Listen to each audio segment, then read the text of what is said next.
bonsoir. Grâce sur grâce et grâce pour grâce. La question cette fois-ci est la dot ou le trafic des femmes africaines? La dot ou le trafic des femmes africaines? Bien-aimés, lors d'une QPUP, j'ai parlé sur la dot. J'ai dit que le mariage dont Dieu parle dans les Écritures, c'est la dot. Que ça n'était ni ce mariage prétendument appelé religieux, ni ce mariage prétendument appelé état civil, mais uniquement la dot dont Dieu parle dans les Écritures. Cependant, il est ici pour moi l'occasion de poser la question.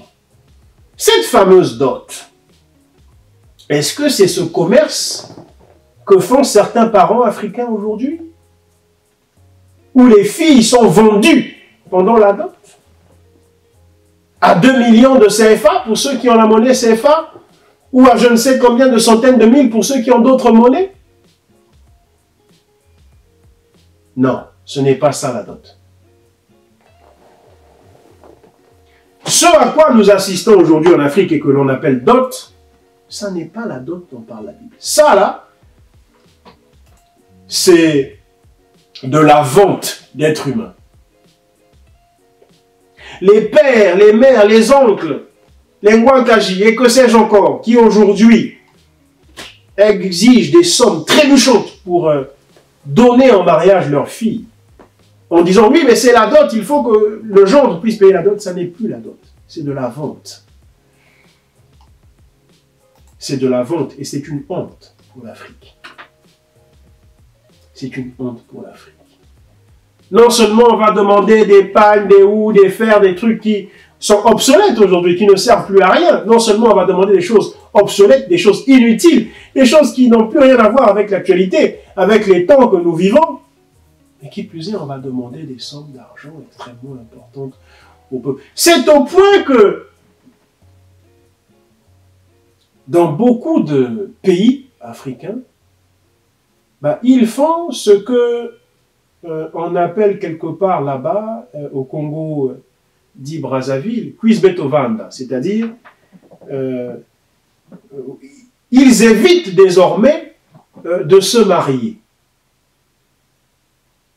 Parce que la plupart des populations sont appauvries par le système esclavagiste de leur pays africain, qui esclavagise les propres populations, et ce système voulu, entretenu et orchestré par les dirigeants africains, la prétendue élite. Donc beaucoup n'ont pas de moyens, beaucoup n'ont pas de travail, beaucoup n'ont pas de revenus, et ils ne comprennent pas, ils se disent, mais comment je peux aller épouser puisqu'on me demande une dot qu'il me faudrait, que je ne pourrais réunir qu'au bout de 15 années de travail, au bout de 10 années de travail, au bout de 5 années de travail, mais je n'ai jamais travaillé.